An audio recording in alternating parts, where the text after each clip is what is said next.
So the first thing I wanted to do is just start, what I was going to do is just to start with a moment of silence, and then just close your eyes and just take 3 slow breaths. Big slow breaths.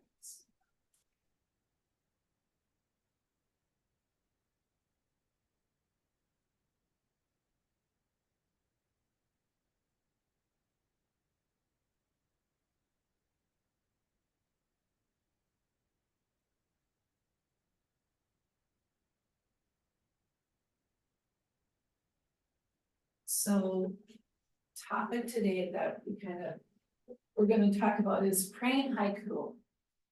First of all, I guess I want just a show of hands. Who's familiar with haiku? Okay, has anybody who's familiar with it composed their own haikus? You didn't put a clarifier on there, like they were good. No. It's never. How about a clarifier that I did it because it was in English class and they made me. That is Me fine. too, and I've written one. And that's fine, and that'll be something that we will get into about whether it's good, we'll get into that part here. So, why haiku? Why did I choose this, and why haiku as prayer? Cliff and I have always loved poetry, we love poetry, and I think we both kind of have a little fondness, I would say, probably a little bit more than fondness of haiku. As a matter of fact, this morning, I was throwing out haikus at him already this morning, and so sometimes I think about a haiku in the middle of the night. Is that before or after coffee? This was before the coffee. Oh, wow. That's So, impressive. but sometimes I'll think about the middle of the night, and if I think it's even good enough, I might wake him up and say, listen to this. So, This is an interruption, but I'm gonna share with you one that I heard from Sharon's mouth this morning. Forgive me. New growth springing forth. But why, oh why on my chin? Tweezer in hand now. Is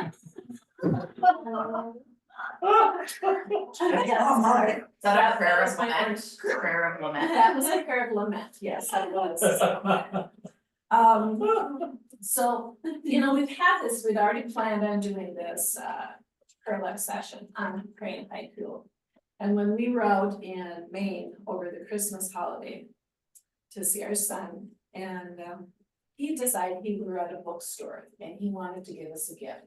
He comes up to me, he says, Mom, I want to get this book for you and Cliff. I think you'll really like it. I had not told him that we were going to be doing this on haiku.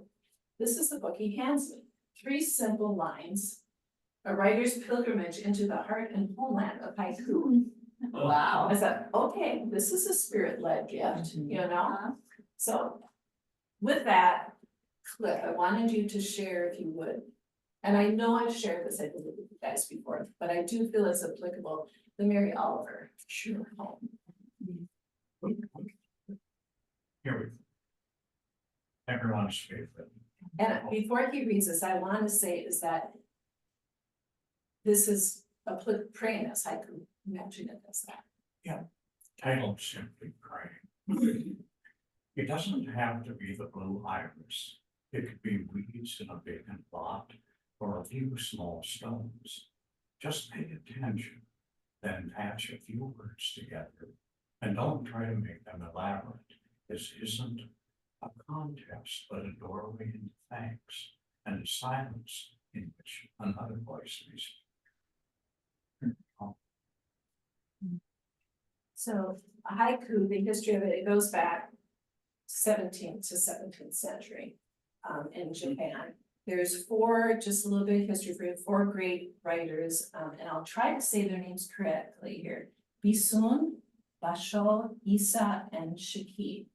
And we have this book of haiku on our shelf at home. And I just finished reading it yesterday, and I'm reading this one still.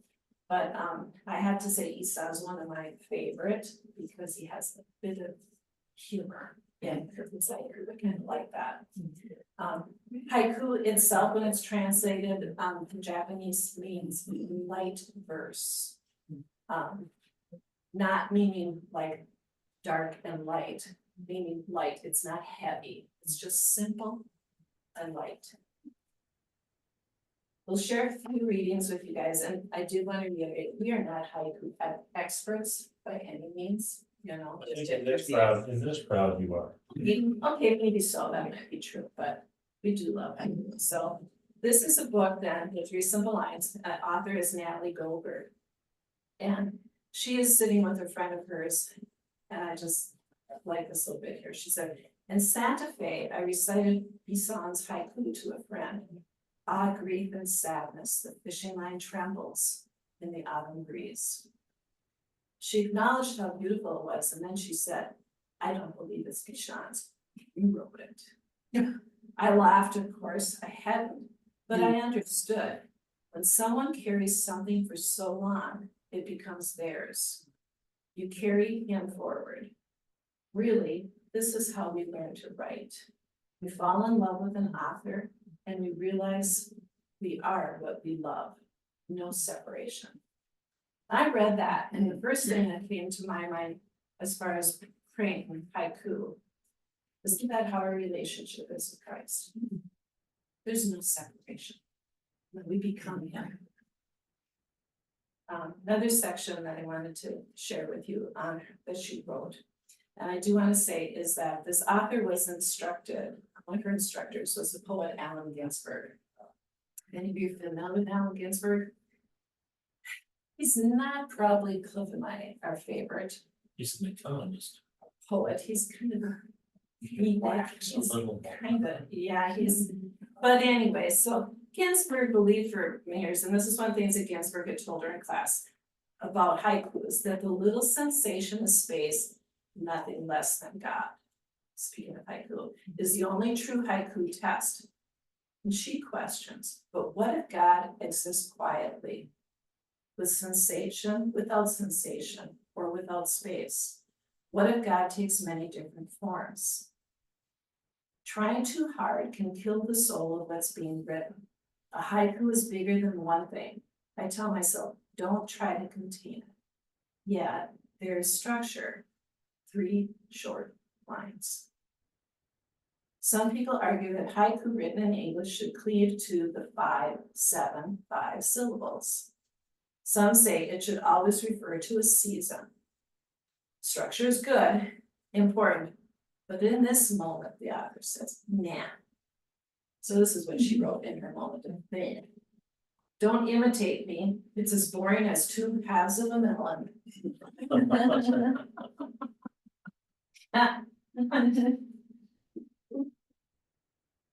Let me read what another author, another poet, poet laureate, the U.S. Vice running, Billy Collins wrote about short poems. Okay. I loved the suddenness of short poems. They seem to arrive and depart at the same time, disappearing in a wink. These days, whenever I pick up a new book of poems, I flip through the pages looking for small ones. Just as I might trust an abstract painter more if I knew he or she could draw a credible chicken, I have faith in poets. Small poems are drastic examples of poetry's way of squeezing large content to tight spaces.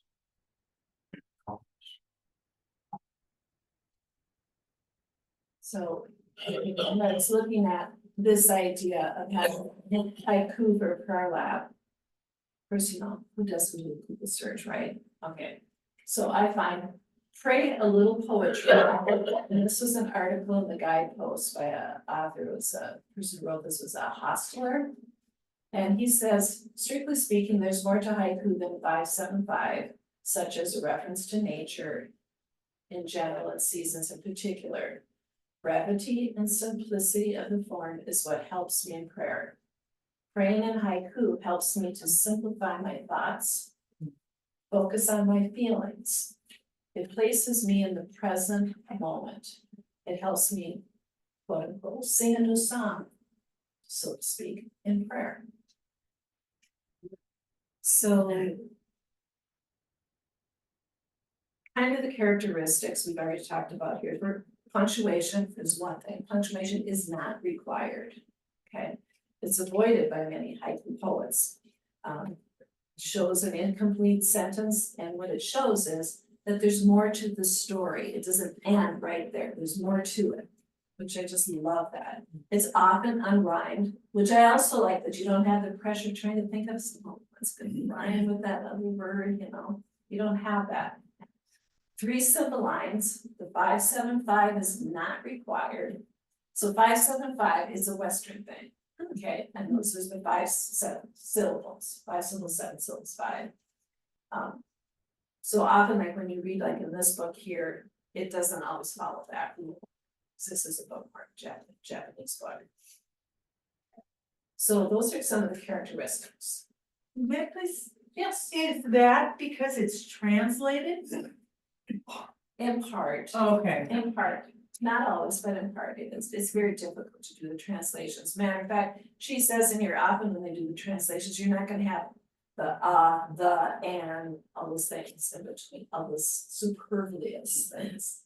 So, writer's mindset, you touched on this already, and I'll get to it. First of all, you have to notice what's in the moment, okay?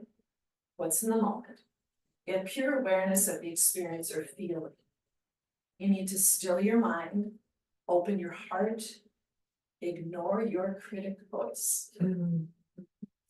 That's probably one of the harder things. That's why we have pencils with erasers for our exercise here. Marlene and Ken, you'll have to have a piece of some paper and a pencil. Oh, they got it.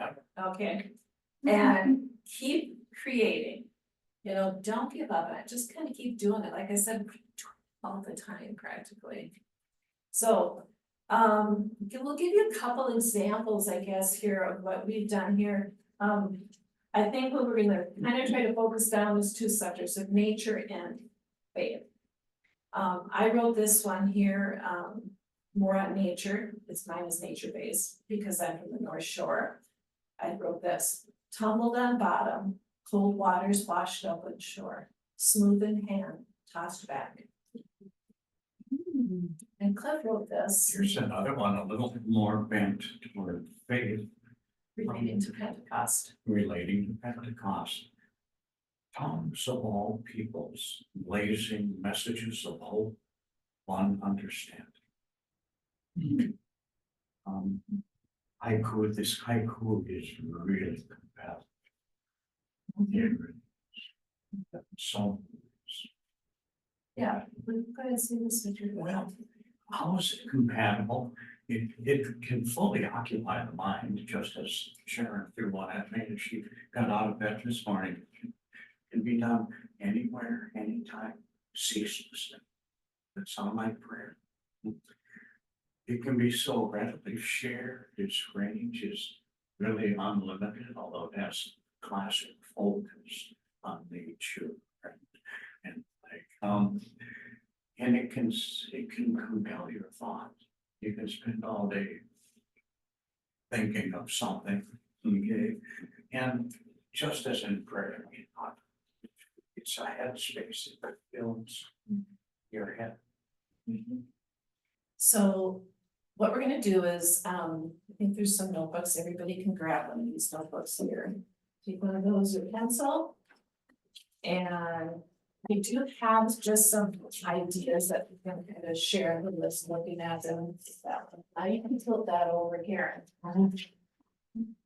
So you can either use these examples as some prompts, and Marlene, can you see those prompts there? Those are just some suggestions if you don't have something that you can come up with. I would suggest close your eyes for a minute if you have something that comes to your mind. You know, think of something where you can recall some awe or wonder. An appreciation of God. Thank you. And just, you're welcome, and then just write a haiku. If you want to just do 3 simple lines, that's fine. If you want to do the 5-7-5, that's fine too. So we'll give you maybe like a few minutes here, about 3 or 4 minutes to do that.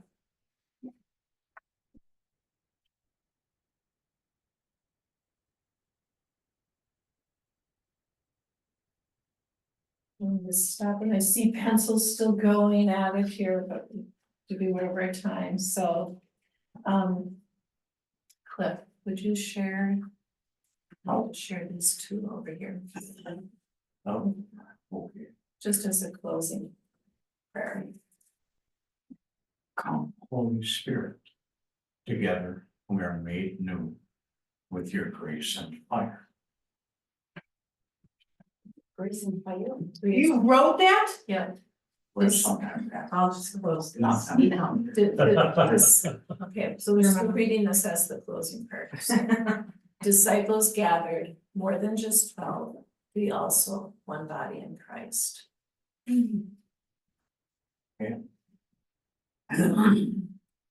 Father, forgive them, for they know not what they do. Strength to do likewise. Uncanny how those words treat you. And sense.